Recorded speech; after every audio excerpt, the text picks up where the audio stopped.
Hello student, સંસ્કૃતમાં મેં તમને ચેપ્ટર આપણે જે કર્યા એમાંથી અમુક એક બે કટ થઈ ગયા છે. જે ઉપરથી સિલેબસ આપ્યો છે કે તમને ખબર હશે કે કોરોનાના કારણે 30% હાફ થવાનું છે ને એ બધું હતું.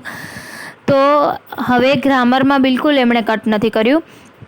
અને બીજી વસ્તુ કે તમને મેં પહેલાં પણ કીધેલું હતું કે એ લોકો જે ગ્રામર આપે છે એમાંથી તો કંઈ આવતું નથી. પણ મેં તમને ક્રિયાપદાની વિભક્તિ કારક એ તો કરાવ્યા જે તમારી ટેક્સ્ટ બુકમાં હતા એ ટોપિક, બરાબર.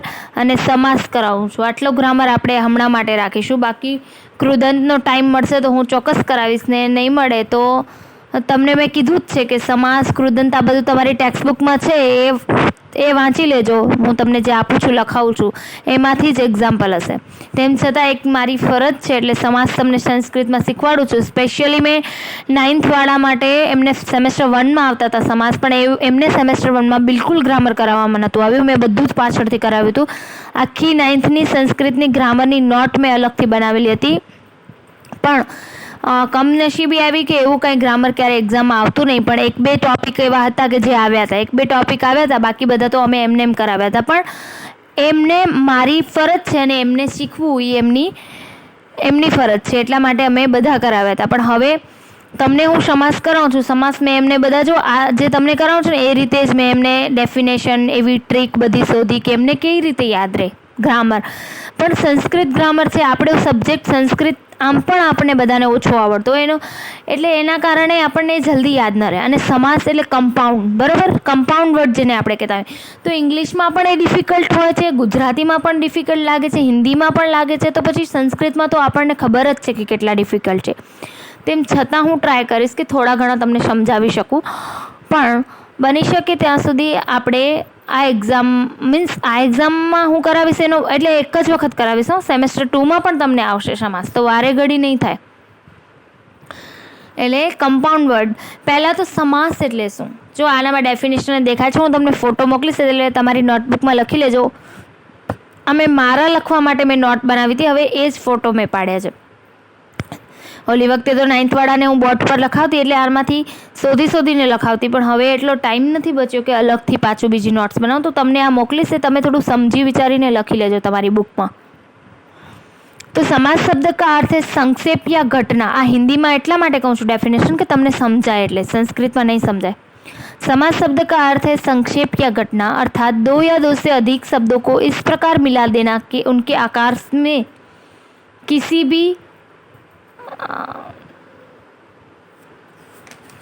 એટલે समास का तात्पर्य संक्षेपीकरण मीन्स एवं शब्दों के दो से दो अधिक शब्द मिलकर बने हुए एक नवीन एवं सार्थक शब्द को समास कहते हैं. એટલે નવો શબ્દ જે બને છે, બે શબ્દથી મેચ કરીને નવો શબ્દ બને એને આપણે શું કહીએ છીએ? સમાસ. જેમ કે આ જો રસોઈ કે લીએ ઘર, બરાબર, આવડો વાક્ય બોલીએ, હવે એમાંથી એક શબ્દ બન્યો છે રસોઈ ઘર. तो रसोई घर શું બન્યું? समास बन्યું कि टूंकू बनी गई यानी संक्षेप बन गया और एक नवीन शब्द बन गया, उसको हम समास बोलते हैं. तो बराबर समास એટલે શું સમજાણું ને?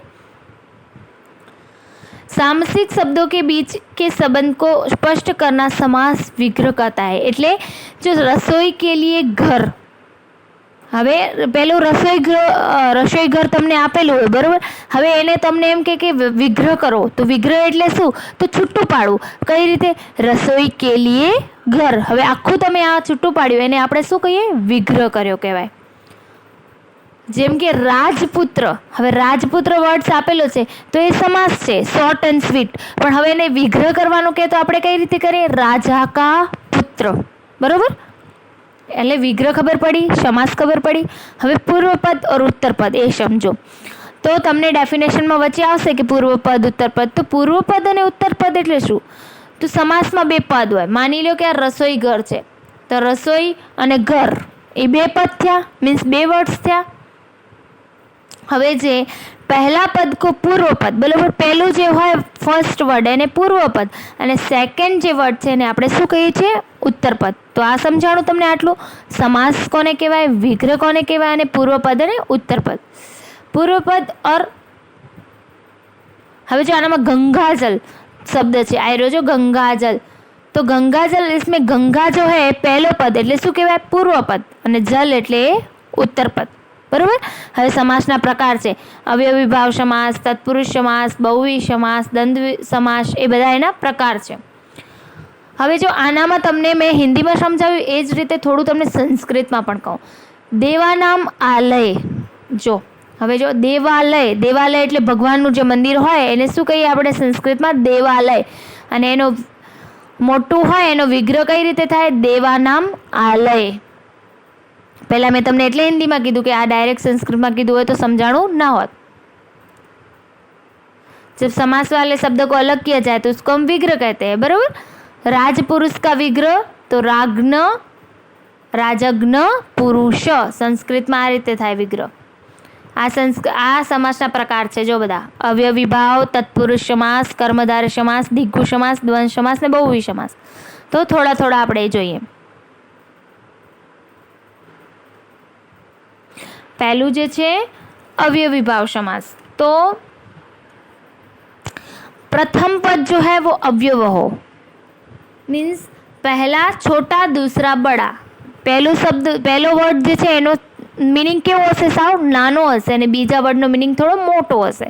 જો આ જન્મ, હવે આવો વર્ડ આપેલો, આ એ છોટો છે, નાનું છે, અને જન્મ એ થોડું મોટો વર્ડ છે. તો એના ઉપરથી પણ આપણે ઓળખી શકીએ કે અવયવી ભાવ છે. એ સિવાય એની ડેફિનેશન હશે. આ મેં આડું લખ્યું છે ને એટલે મારામાં પણ થોડું આમ તેમ થાય છે. અવયવી ભાવ ક્યાં ગયું? હા,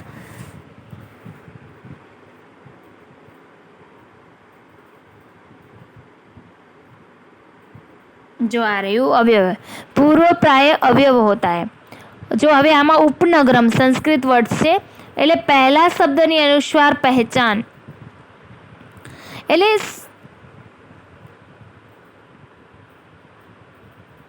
ઉપનગરમનો મતલબ શું થાય? નગરની નજીક. હવે આનામાં બીજી કોઈ ડેફિનેશન નથી. અવયવી ભાવ એટલે મેં તમને પહેલાં જ કીધું ને કે પહેલો જે શબ્દ છે ને એ નાનો હશે, એટલે પહેલું જે શબ્દ હશે ને એનો મિનિંગ એ શોર્ટ હશે અને બીજાનો શબ્દ થોડો લાંબો અને એનો મિનિંગ થોડું લોંગ હશે. જાણે કે ઉપનગરમ, તો ઉપ નાનું છે અને નગરમ મોટું છે, બરાબર. પહેલા શબ્દની અનુસ્વાર પહેચાન. હવે ઉપનગરમ એટલે નગરની નજીક, નગરસ્ય સમીપ. નિર્જલમ, હવે જો નિર્જલમ તો ની પહેલો વર્ડ નાનો ને જરલમ થોડું મોટું. જલસ્ય અભાવ, આ બધું સંસ્કૃત શબ્દ છે.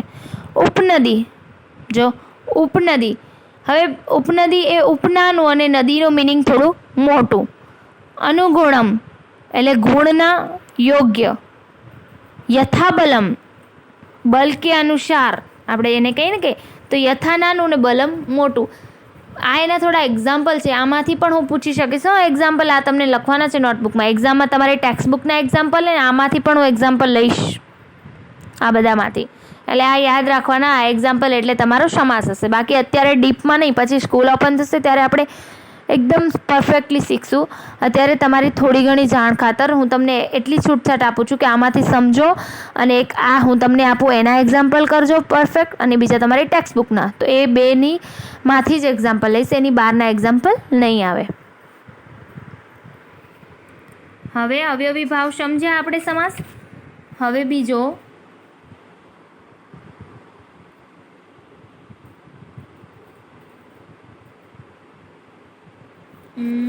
સમાસ કયો છે?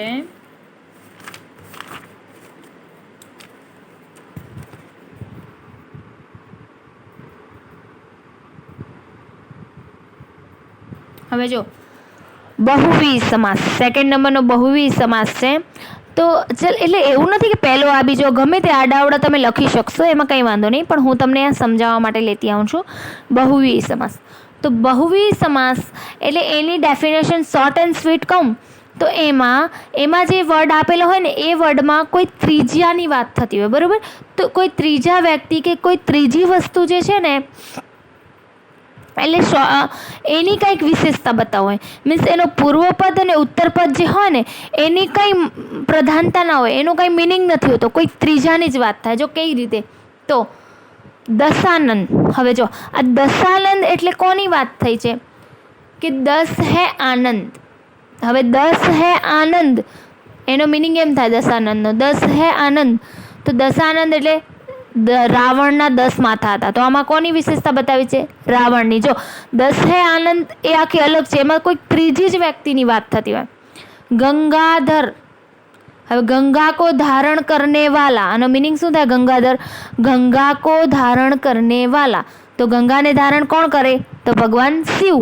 તો આ ત્રીજાની વાત છે ને, કોઈક ત્રીજી વસ્તુની વિશેષતા બતાવે એને આપણે શું કહીએ? બહુવ્રીહી સમાસ. બરાબર. આપણે કોઈ પણ એવી વસ્તુ હશે કે એનાથી કોઈક ત્રીજા વ્યક્તિની વાત થતી હશે તો એને આપણે કહીએ બહુવ્રીહી સમાસ. આગળ હજી બહુવ્રીહી સમાસના एग्जाम्पल છે. जो है जिस समास में न तो पूर्व पद और न ही उत्तर पद प्रधान हो अर्पितु कोई अन्य पदार्थ अभिष्ट होता है, એટલે કોઈ ત્રીજા વ્યક્તિની વાત હોય. બરોબર. અને વિગ્રહ કરો ત્યારે વચ્ચે યત શબ્દ લાગે. યત જો આપેલો છે. હવે જો ચંદ્રશેખર, બરોબર. હવે ચક્રપાણી, હવે ચક્રપાણીનો મતલબ શું થાય?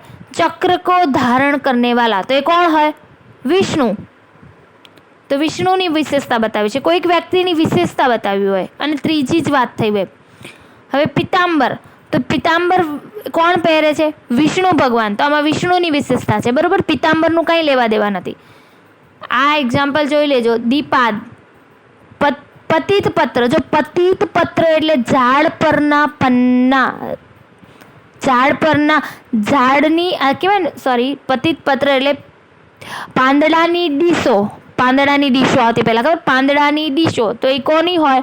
પાંદડાની ડીશ એટલે ઝાડના પાંદડાની ડીશ એટલે ઝાડ એટલે તરુ. હવે ઝાડની વિશેષતા બતાવે છે, ત્રીજી જ વસ્તુની વિશેષતા બતાવતું હશે. શુભાનના, શુભાનનાનો મતલબ શું થાય? સૌભાગ્યવતી ભવ. હવે સૌભાગ્યવતી ભવ કોના માટે વપરાય છે? તો સ્ત્રી માટે. તો સ્ત્રીની વિશેષતા. બરોબર. સમજાણું બહુવ્રીહી સમાસ.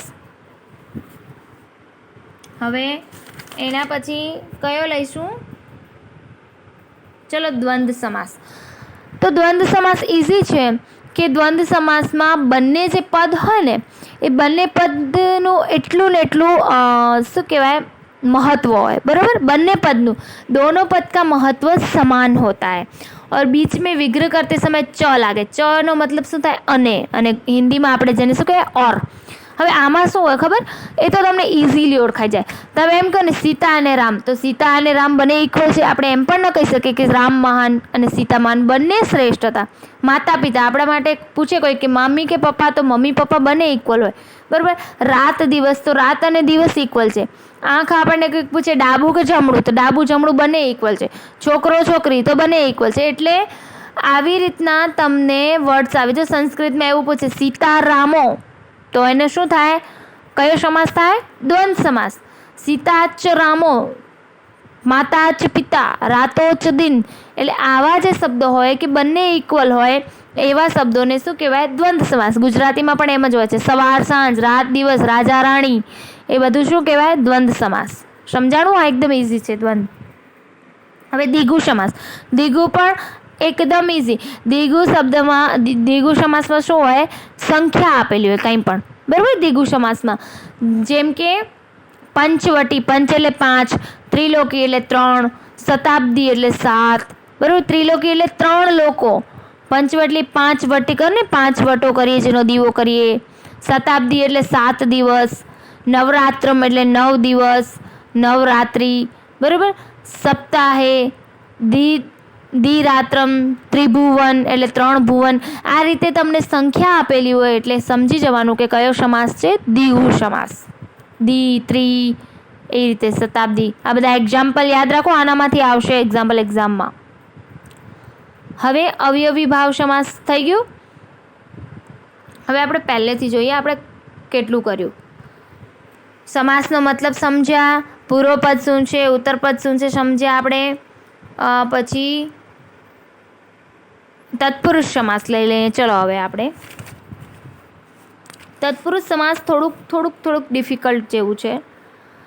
હવે જેને આપણે ડિટર્મિનેટિવ कंपाउंड કહેતા હોઈએ, तो आनामा શું હોય? उत्तर पद को प्रश्न के रूप में प्रयोग करना चाहिए, पूर्व पद उसका जवाब होगा. बराबर. આની ડેફિનેશન શું છે કે એનો ઉત્તર પદ જે છે ક્યાં ગયું કે એનો જે પહેલો પદ ઉત્તર પદ એટલે પ્રથમ પદ જે છે એ પ્રશ્ન બનશે અને બીજો પદ જે છે એનો આન્સર બનશે. જેમ કે સંકટ મુક્ત, તો કિસસે મુક્ત આપણે એમ પૂછીએ તો શું કહે છે? સંકટ સે મુક્ત. એનો મતલબ એ છે ને, આપણે એમ કહીએ સંકટ મુક્ત તો કિસસે મુક્ત, એ પ્રશ્ન બનશે તો સંકટ સે મુક્ત, જેની અંદર ક્વેશ્ચન અને આન્સર બંને છુપાયેલા હોય, પણ પહેલો જે પદ છે એ ક્વેશ્ચન બને અને બીજો પદ છે આન્સર બને, એ શું થાય? તત્પુરુષ સમાસ. વિદ્યા વિહીન, તો આપણે પૂછીએ ને કિસસે વિહીન, તો કે વિદ્યા સે વિહીન, તો એ શું છે? તત્પુરુષ સમાસ. હવે એ હિન્દીના એક્ઝામ્પલ હતા, બરાબર. હવે તમને થોડા સંસ્કૃતના એક્ઝામ્પલ કહું તો રામ વચનમ, તો આમાં એનો મિનિંગ શું થાય? કિસસે વચન ने किसके लिए, तो राम से वचन लिया, और किसका वचन? राम का वचन. कार्य कुशल, तो किससे कुशल है? तो कार्य से मीन्स उसके काम से, और किसके लिए? किस में कुशल है? हम अगर ऐसा पूछे तो काम में कुशल है. હવે વૃક્ષ પતિત, વૃક્ષાત પતિત એટલે વૃક્ષથી, વૃક્ષ से गिरा, किससे गिरा? वृक्ष से. क्या गिरा? तो पतित यानी पत्ता गिरा, बराबर. वृक्ष ઉપરથી પાંદડું પડ્યું એમ. भिक्षा पात्रम, तो किसका पात्र? भिक्षा लेने का. पात्रम क्या लेने का? तो भिक्षा लेने का. भिक्षा અને પાત્રમ, ભિક્ષા એટલે ભીખ માંગણ, પાત્રમ એટલે વાસણ, भिक्षा લેવાનું વાસણ. क्या लेना? तो भिक्षा, और किस में लेना? तो पात्रम में. पितृशम, पितृशम એટલે किसके समान? तो पिता के समान. पितृशम यानी पिता के समान. गृहगत, घर से गया. कहाँ से गया? तो घर से गया. क्वेश्चन અને આન્સર છુપાયેલો હોય બંને અંદર, એને શું કહીએ આપણે? તત્પુરુષ સમાસ, બરોબર. આ બધા એક્ઝામ્પલ. હવે આપણો બહુવી થઈ ગયો, દ્વંદ થઈ ગયો, દિગ્ગુ થઈ ગયો, અવયવી ભાવ થઈ ગયો. હવે કયો સમાસ બાકી રહ્યો? એક જ હશે મે બી, કર્મધારય સમાસ. હા, કર્મધારય સમાસ તો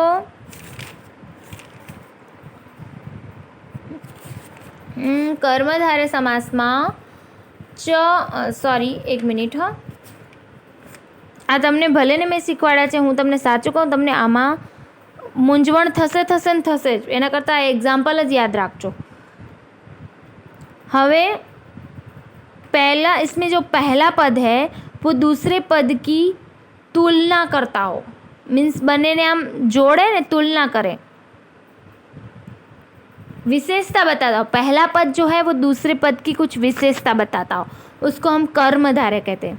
जैसे नील गगन, हिंदी में अगर मैं 2-3 बोलूँ एग्जाम्पल, તો હું તમને આના જે તમને મોકલીશ ને વિડીયો, સોરી ફોટોસ, તો એમાં તમને શોધીને થોડું લખવું પડશે, કારણ કે કોઈક પેજમાં કર્મધારય આપેલું હશે, એમાં હિન્દીમાં હશે, પાછું બીજા પેજમાં સંસ્કૃતમાં હશે, તો થોડું શોધીને લખજો, કારણ કે તમને હિન્દી સંસ્કૃત બંનેમાં હશે તો તમને ઇઝી રહેશે, બરાબર. આ હું નોટ્સ બનાવતી હતી ત્યારે મને ખ્યાલ નહોતો, મેં ગમે એમ લખ્યું છે, પણ હવે બોર્ડ નથી મારી પાસે કે તમને વ્યવસ્થિત લખાવો, ને મારી પાસે એટલો ટાઈમ પણ નથી કે હવે પાછું ફરીથી બધું લખવા બેસું.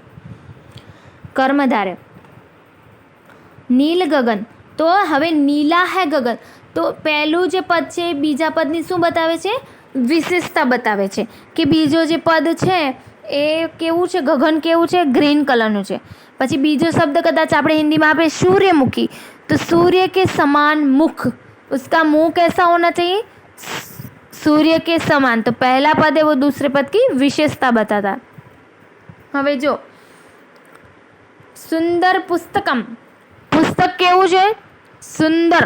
તો પુસ્તકની વિશેષતા શું છે? સુંદર. ખાલી પુસ્તક હોય તો એ પુસ્તક, પણ પુસ્તક કેવું છે? સુંદર. એ એની વિશેષતા બતાવે છે. વિશેષતા બતાવતું એ કર્મધારય. પીતાંબરમ, પીલા વસ્ત્ર. વસ્ત્ર હોય તો કેવું હોય? અંબર એટલે ખાલી વસ્ત્ર, અને પીલા એટલે પીળા કલરનું. એ વસ્ત્રની વિશેષતા છે પીળો કલર. મહારાજ, હવે મહારાજા, હવે રાજા છે, મહા એટલે મોટો, મહાન. રાજાની વિશેષતા બતાવે છે કે કેવો રાજા છે? મહાન રાજા. એટલે શું આવે? મહારાજા. ઉત્તમ જના, ઉત્તમ જના એટલે લોકો કેવા છે? જના એટલે લોકો, અને ઉત્તમ એટલે શ્રેષ્ઠ. લોકો કેવા છે? શ્રેષ્ઠ છે. હવે લોકોની વિશેષતા બતાવે છે કે શ્રેષ્ઠ છે. ખાલી લોક બોલે તો એ ખાલી લોકો છે, બરાબર, પણ ઉત્તમ એની વિશેષતા. શીતલ છાયા, છાયા એટલે છાંયડો અને શીતલ એટલે ઠંડો. તો હવે એ છાયા એટલે છાંયડાની વિશેષતા બતાવી. કેવી વિશેષતા? તો ઠંડો છાંયડો, બરાબર. આ તમને સમજાઈ ગયું છે. મુખ કમલમ, મોઢું કેવું? કમળ જેવું. ઘનશ્યામ, પુરુષ વ્યાઘ્ર. હવે જો પુરુષ વ્યાઘ્ર એટલે વ્યાઘ્ર એટલે સિંહ, પુરુષ કેવો છે? સિંહ જેવો. નીલમેઘમ, આ બધા શું છે? એક મેઘ એટલે આકાશ, નીલું આકાશ. હવે આ એકબીજાની વિશેષતા બતાવે છે. એટલે હવે એ શું થઈ ગયું? કર્મધારય સમાસ, બરાબર. મને નથી લાગતું કે એટલો બધો પણ ડાઉટ હશે તમને સમાસમાં, પણ આના એક્ઝામ્પલ આપું છું, એ કરી લેજો. છતાં પણ તમને ના સમજણ પડે, તમને કોઈક સમાસ સમજવો હોય તો ચોક્કસથી મને પૂછી શકો છો. બાકી દ્વંદ્વમાં, દ્વિગુમાં એ તો ઇઝી છે, કર્મધારે પણ ઇઝી છે. થોડું ઘણું તમને ડિફિકલ્ટ પડશે તો થોડુંક તત્પુરુષ અને બહુવ્રીહીમાં ક્યાંક થોડું ડિફિકલ્ટ પડશે, બરાબર. Thank you.